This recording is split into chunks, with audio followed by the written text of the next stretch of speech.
কি জানিস, যখন থেকে আমার বধূ আমায় সংকেত দিয়েছিল, আমি আমার বধূকে দর্শন করছিলাম চারিদিকে। আমি এই জগৎময় বধূকে দর্শন করছি।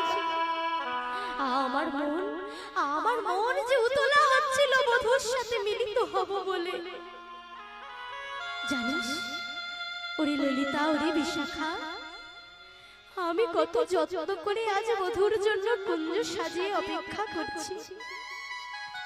আরে আমার মনে বড় বাসনা ছিল রে, আজকে নিশি আমি আমার বধূর সঙ্গে যাপন করব, আমি আমার বধূর সাথে যাপন করব। কিন্তু কোথায় আমার প্রাণনাথ, কোথায়? সে যে এখনো আমার কুঞ্জে এলো না। দেখ সখী, দেখ সখী, দেখ, আমি যে দীপটি জ্বালিয়েছি, এই দীপে যে তেল পুড়িয়ে দীপ যে এবার নিভতে যায়। দাঁড়া, আমি আগে দীপটিকে উজ্জ্বল করে তুলি, প্রজ্বলিত দীপকে উজ্জ্বল করে দিই। দাঁড়া, আমি একটু সাজসজ্জাটাকে ঠিক করে দিই। আমার বিশ্বাস আমার বধূ আসবে। ও মা, বিনোদিনী আজ অধৈর্য হয়ে পড়েছে। আজ অধৈর্য হয়ে মায়ের একটু মন দেবেন, মনে রাখবেন যে প্রেমে বিরহ নেই সেই প্রেমে মাধুর্য নেই। তাই আগে আমাদেরকে বিরহ রস না আস্বাদন করলে, আগে আমরা বিরহ রস যদি না বুঝি, তাহলে আমরা মিলনে আনন্দ পাবো না। তাই না মা? যদি অন্ধকার না আসতো তাহলে কি সূর্যের আলোর এত দাম থাকতো? তেমনি যদি আমরা বিরহটা না পাই তাহলে কি ভালোবাসার আনন্দটা পাবো গো? তাই আগে বিরহটা জানতে হবে, বিরহটা বুঝতে হবে।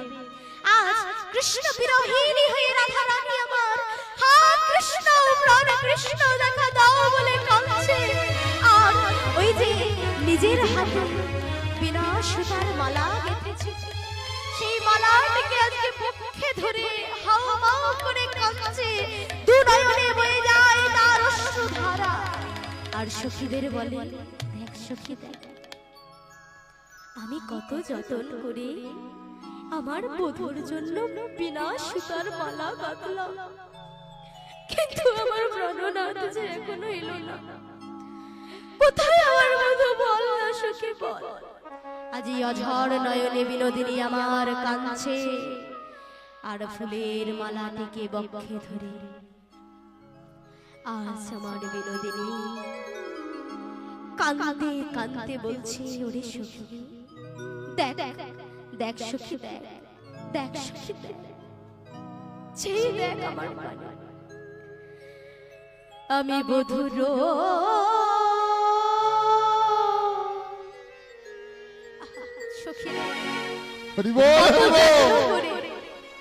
কত মন প্রাণ দিয়ে আমি আমার বধূর জন্য যত্ন করে মালা গাঁথলাম, কিন্তু আমার প্রাণনাথ যে এখনো এলো না।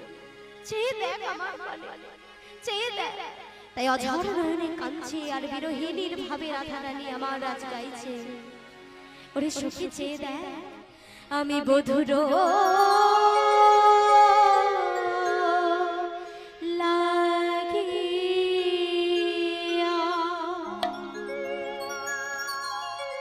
ওরে সেজে বিছা ইনো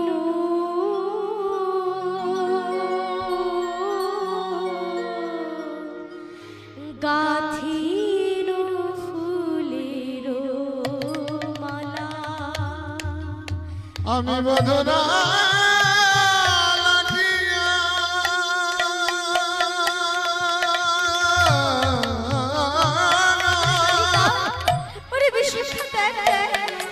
আমি কত যত্ন করে বধূর জন্য মালা গাঁথলাম, কিন্তু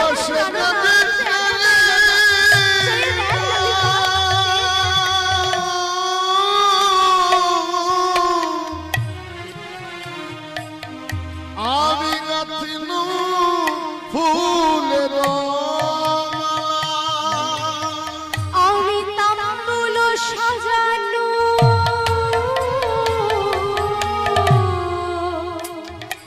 দীপ উজালা ভগতঙ্গল সাজানো অগদীপ জ্বালাইল আমি তাম্বুল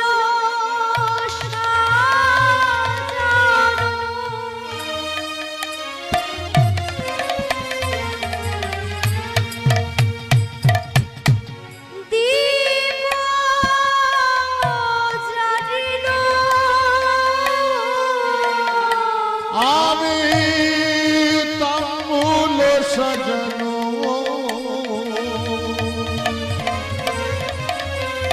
ওরে সখী রে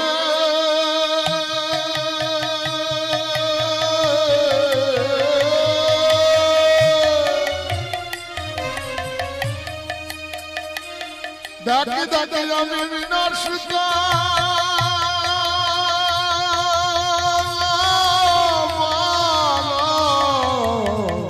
মালা গেথেছি সখী দেখে দেখে আমার বোধ হইল না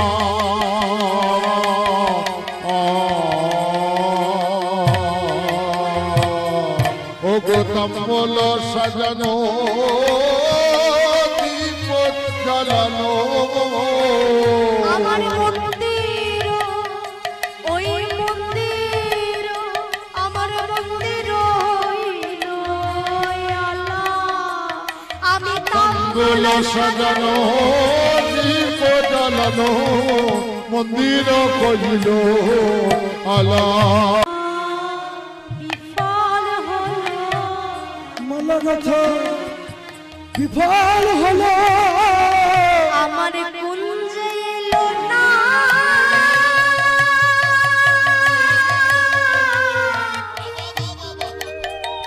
আমার জীবন কালা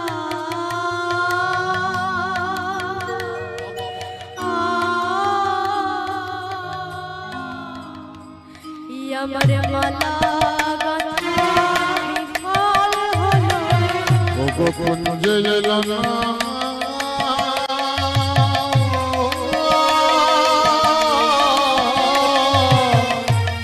আমার চিকন কলা আমার মালা গাথা বিফল গেল ও গো কুঞ্জে এলো না চিকন কলা আমার মনের আশা মনের ও গো কুঞ্জে চিকন কানা আমার এই আশা পূরণ হলো না রে আমার মাথা মালা বিফল হলো চিকন কানা মালা গাথা বিফল আমার কুঞ্জে মালা বিফল হলো মাগো আজ এইভাবে যার জন্য এত কাঁদছে বলেছিলাম না যে গৌর চন্দ্রিকায় যা দর্শন করবে গৌরের ভাব কৃষ্ণ লীলায় হয় রাধার নালে কৃষ্ণ সেই একই ভাব হবে আজ রাধা রানী মা কৃষ্ণ প্রাণ কৃষ্ণ বলে কাঁদছে কিন্তু কৃষ্ণ কোথায় ও মায়েরা কৃষ্ণ আমার মায়ের কাছে ক্ষীরসার লবণী ভক্ষণ করে নিদ্রায় চলে গেছিল আর যখনই গোবাক্ষের লাড় দিয়ে জ্যোৎস্নার আলো মুখে পড়েছে ঘুম ভেঙে গেছে আর ঘুম যে ভেঙে গেছে স্মরণে হয়ে গেছে হায় হায় আমি যে আজ বিনোদিনীকে কথা দিয়েছি আজ নিশিতে আমি তার সাথে মিলিত হব তাই আজকে আর বিলম্ব করা যাবে না তাই গোবিন্দই আমার আস্তে আস্তে চোরের মতো গভীর রাত পা টিপে টিপে চলে যাচ্ছে প্রেমিকার সঙ্গে দেখা করতে ও মায়েরা এখানটা লক্ষ্য করবে গো আজ আস্তে আস্তে চলে যাচ্ছে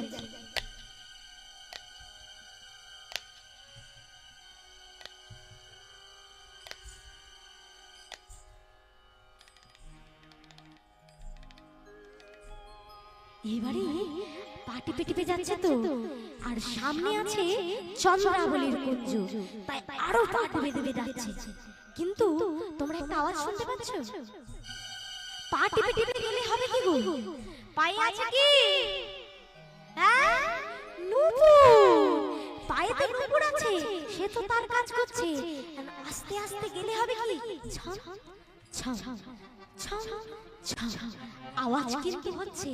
এখন চন্দ্রাবলীর কুঞ্জের দ্বারের কাছাকাছি যখন এসেছে, ওই নূপুর কি করেছে?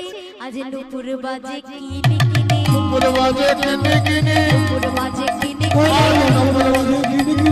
চন্দ্রাই কিনি না রাধাই কিনি, নূপুর বাজে কিনি কিনি, চন্দ্রা কিনি রাধা কিনি, নূপুর বাজে কিনি কিনি, চন্দ্রাই কিনি না রাধাই কিনি, নূপুর বাজে কিনি কিনি, চন্দ্রা কিনি না রাধা কিনি, নূপুর বাজে কিনি কিনি। ওরে নূপুর রে, রক্ষা কর বাবা, রক্ষা কর। এমনিতেই আমার এত বিলম্ব হয়ে গেছে, এবার যদি তুই এত জোরে বাজিস, চন্দ্রার বনে যদি যা, আর আমায় রায়কুঞ্জে যেতে হবে না। তাই ওরে নূপুর আস্তে আস্তে। কিন্তু মা, নূপুরকে শোনে কার কথা? হ্যাঁ ও মা, এই নূপুর গুলোই হলো সঙ্গদোষে লোহা ভাষা। হ্যাঁ, তা গোবিন্দ তো আমার একেবারে বদমাশের একেবারে শিরোমণি। হ্যাঁ, আর নূপুর গুলো থাকতে থাকতে হয়ে গেছে তার মতোই বদমাশ। এখন নূপুরকে যত বলা হচ্ছে আস্তে বাজছে, নূপুর কিন্তু জোরে জোরে বাজছে। হ্যাঁ, নূপুর জোরে জোরে বাজে বলছে, চন্দ্রাকে কিনবি এবার না রাধাকে কিনবি? এই নূপুর ছোট, যদি শোনো তাহলে ছোট করে বলে যাবে, জানবে? শুনবে? কৃষ্ণেরই বিশাল বড় ভাবে বলা যাবে না, অনেকটি রাত্রি হয়ে যাচ্ছে, লীলা এখনো পড়ে আছে, তাই ছোট্টর মধ্যে বলছি, আবার কখনো সুযোগ পেলে বলবো। তামা এই নূপুর যে দু পায়ে দুটি নূপুর, এর মধ্যে বাম পায়ের নূপুরটি হচ্ছে বড় আর ডান পায়ের নূপুরটি হচ্ছে ছোট। হ্যাঁ, বাম পায়ের নূপুরটি কেন বড়? তাহলে জানতে হবে এই নূপুর দুটি কে। হ্যাঁ, এখন নূপুর দুটি কে জানতে গেলে আমাদের একটু পুরনো দিকে যেতে হবে, মানে দাপরের আগে যেতে হবে। দাপরের আগের যুগ কি? ত্রেতা। ত্রেতা যুগে কোন অবতার? রাম অবতার। রাম অবতারে ভগবান শ্রীরাম যখন সীতাহারা হয়ে ব্যথিত, তখন তিনি কাঁদতে কাঁদতে মনটা তো অন্যদিকে ছিল বাবা, মন ভারাক্রান্ত, তাই একটা তীর বাণ তিনি ওই সমুদ্রের তীরে বালির মধ্যে গেঁথে ফেলেন। এখন তিনি যখন গেঁথেছেন, সেই যেই গেঁথেছেন, এদিকে নয়ন থেকে তার অশ্রু ঝরছে, দূর থেকে লক্ষণ দেখছে যে দাদাই আমার কাঁদছে, তার নয়নে অশ্রু, কিন্তু নিচ দিয়ে রুধির বয়ে যাচ্ছে কেন? রুধির মানে হচ্ছে রক্ত। যদি আমার চোখ দিয়ে জল পড়ে, নিচে তো জলই থাকবে, নিচে নিশ্চয়ই রক্ত হবে না। তখন এসে জিজ্ঞাসা করছে, দাদা তুমি ক্রন্দন করছো, তোমার নয়নে অশ্রু, কিন্তু এই নিচ দিয়ে রুধির বইছে কেন? তখন চেয়ে দেখছে একটা ব্যাঙ সেই তীরের দ্বারা আবিষ্ট হয়ে প্রাণ যায় যায় অবস্থা, মানে একটা ব্যাঙের উপরে তীরটি গাঁথা গেছে। এখন ব্যাঙ কিন্তু চুপ করে আছে, পুরোটাই বলতে হবে নালে বলা যাবে না। হরি হরি। ব্যাঙ কিন্তু চুপ করে আছে। এখন রাম বলছে, ওরে ব্যাঙ, তোকে যখন একটা সর্প এসে ধরে, তখন তো তুই কত জোরে জোরে চিৎকার করিস। মা, বর্ষাকালে ব্যাঙের ডাকে একবারে টেকা যায় না, তাই না? কি জোরে জোরে ঘ্যাঁগড় ঘ্যাঁগড় ঘ্যাঁগড় ঘ্যাঁগড় ব্যাঙ ডাকে, তাহলে তার তো ডাকার কিন্তু সুযোগ আছে। তখন বলছে, ওরে ব্যাঙ, তোকে যখন একটা সাপ ধরে, তুই কত কাঁদিস, কত চিৎকার করিস। আজ আমি মনের ভুলে তোকে একটু আঘাত করে ফেলেছি, তোর প্রাণ যায় যায় অবস্থা, তবু তুই একটু আওয়াজ করিসনি। আজ ব্যাঙ কত বড় কথা বলছে। এবার আমরা সবাই ভাববো এটা কি রূপ কথা যে ব্যাঙ কথা বলবে? কিন্তু মা, ভগবান অন্তর্যামী, তিনি যেমন মানুষের ভাষা বোঝেন, তিনি প্রতিটা প্রাণীর ভাষা বোঝেন। ব্যাঙ যেন আজ বলতে চাইছে, প্রভু গো, আমায় যখন একটা সাপ ধরতে আসে, তখন যে আমি তোমার কাছেই নালিশ জানাই কেঁদে কেঁদে, দেখো প্রভু, দেখো আমায় এই সাপটি ধরেছে, তুমি আমায় রক্ষা করো। কিন্তু আজ যে তুমি আমায় ধরেছো প্রভু, আজ যে তুমি আমায় ধরেছো, আজ যখন তুমি ধরেছো, আমি কার কাছে গিয়ে জানাবো আমায় রক্ষা করো? হরি বল, হরি বল। আজ যে আমি তোমার হাতে ধরা পড়েছি, তাই আমি চুপ করে আছি। ওরে ব্যাঙ, তোর এত ভক্তি, তবে তো তুই সাধারণ কোনো ব্যাঙ নস। বল, তুই আগের জন্মে কে ছিলি? তখন ব্যাঙকে মনে করানো হলো এবং ব্যাং তার পূর্ব জন্ম মনে করে বলল, প্রভু আমি হয়েছি সাপে ব্যাং, মানে আমি ব্যাং ছিলাম না, আমি অভিশাপগ্রস্ত হয়ে ব্যাং হয়েছি। আমি ছিলাম কর্ণব মুনি, আমি ছিলাম কর্ণব মুনি, আর আমি গুরুদেবের পদ সেবা করতে করতে নখে গুরুদেবের অঙ্গে একটু আঁচড় দিয়ে ফেলেছিলাম। আর আমার গুরুদেব বিশ্রামগত ছিলেন, নিদ্রাগত ছিলেন, তাই তিনি বুঝতে পারেননি আমার অপরাধ ভুলে আমি করে ফেলেছি। তিনি ক্ষমা করার পরিবর্তে আমায় অভিশাপ দিয়ে দিয়েছিলেন, ওরে যেইভাবে তুই নখ দিয়ে আমায় আঘাত করলি, গুরুচরণে তোর অপরাধ হলো, অভিশাপ দিলাম তুই ব্যাং হয়ে জন্মগ্রহণ। তাই সেই গুরুদেবের অভিশাপে আজ আমি ব্যাং হয়েছি। বেশ বেশ বেশ, তবে শোন, তোর ভক্তিতে আমি আপ্লুত, বল তুই কি চাস? বলে, প্রভু আমি কিছু চাই না, তুমি শুধু আমায় তোমার চরণে ঠাঁই দিও। চরণে ঠাঁই পেতে চাস? বলে বেশ, তবে তাই হবে। বলে আরেকটা জিনিস চাই প্রভু। বলে কি? বলে আমি চাই, সকলে বলে গুরু কৃপায় ভক্তের কৃপা লাভ হয়, কিন্তু আজ আমি চাই যে গুরুর জন্য আজ আমি কৃষ্ণ চরণ হরির চরণ প্রাপ্ত হলাম, সেই গুরু যেন তোমার চরণ পায়। নিতাই গৌর প্রেমানন্দ হরি বল হরি বল। সেই গুরু যেন তোমার চরণ পায়, কারণ আজ গুরুদেব আমায় ব্যাং অভিশাপ করেছিল বলেই তো আজ আমি তোমার কৃপা পেলাম। তাই তুমি আমাদের দুজনাইকে কৃপা করো। বলে বেশ, তবে শোন, আগত দাপর যুগে আমি যখন হব শ্রীকৃষ্ণ, তখন তুই হবি আমার ডান পায়ের নুপুর, আর তোর গুরুদেব হবে বাম পায়ের নুপুর। যেহেতু তোদের সম্পর্ক গুরু শিষ্যের, গুরু শিষ্য কোনোদিন সমস্থানীয় হতে পারে না, সেই কারণে তোর গুরু হবে বড় আর তুই হবে আকারে ছোট, যাতে জগৎ বুঝতে পারে তোদের মধ্যে সম্পর্কটা গুরু শিষ্যের, কিন্তু তোরা উভয়ই পাবি আমার চরণে ঠাঁই। নিতাই গৌর প্রেমানন্দে হরি বল হরি বল হরি বল। যে কারণে আমার গোবিন্দের এক পায়ের নুপুর বড়, এক পায়ের নুপুর হচ্ছে ছোট, তাই সেই নুপুর আজকে কিনি কিনি করে বাজছে, কিন্তু এই শব্দ শুনতে পেয়েছে চন্দ্রাবলী। চন্দ্রাবলী যেই শুনতে পেয়েছে আর দেখে, আর তো চন্দ্রাবলী ছাড়ে না, তাই আজকে হাতে ধরে চন্দ্রাবলী নিজের কুঞ্জে নিয়ে গিয়ে গোবিন্দকে সুন্দর করে সাজিয়ে দিয়েছেন। কিন্তু মা ভাবের ঘরে সাজিয়েছেন, সব উল্টো পাল্টা সাজিয়েছেন। ও মা, আমরা নয়নে কি পড়ি? গোবিন্দকে পরিয়ে দিয়েছেন বড় বড় করে আলতা। চরণে কি পড়ি? চরণে দিয়েছে কাজল। গোবিন্দ কি বসন পড়ে? গোবিন্দ রঙের কি রঙের বসন পড়ে বলো? পিত পিত হলুদ। দেখবে গোবিন্দের সব হলুদ বসন, দেখছো? গোবিন্দ হলুদ পরে, আর বলরাম পরে নীল। যে মা বললেন নীল, নীল পরে বলরাম। গোবিন্দ আমার পিত, তাই পিত বসন করেছে। হ্যাঁ, আর পিত বসন খুলে দিয়ে ভাবের ঘরে পরিয়ে দিয়েছে নীল বসন। এখন এইভাবে উল্টো পাল্টা করে সাজিয়ে দিয়েছে। গোবিন্দ আমার কিসের তিলক করে? কিসের তিলক করে? মাথায় কিসের তিলক করে আছে তোমরা? ললাটে। তাহলে গোবিন্দ কিসের তিলক করে? চন্দনের। কিন্তু চন্দনের তিলক করে নাই আজ। চন্দনের তিলক মুছে দিয়ে করেছে সিঁদুরের তিলক। সবই উল্টো পাল্টা করে দিয়েছে। এইবারে গোবিন্দ কেন কিছু বলছে না? কারণ ভগবান হলো ভক্ত বৎসল। তিনি চন্দ্রার ভক্তি দেখে তাকে আর কিছু বলতে পারে না। সে যেমন ভাবে সাজিয়ে দিয়েছে তেমন ভাবে সেজেছে। এইবারে মনে মনে চিন্তা করছে, এইখানে যদি আমি পড়ে থাকি আর তো আমায় রাধার কাছে যেতে হবে না। এমনিতেই আমার রাধারানী মানিনি। হ্যাঁ, একে এত বিলম্ব হয়ে গেছে, তারপরে যদি জানে আমি পরনারী সঙ্গ করে রাত্রিবাস করে ভোরবেলা বিনোদিনীর কাছে গেছি, ও মায়েরা তোমরাই বলো, ছেড়ে দেবে?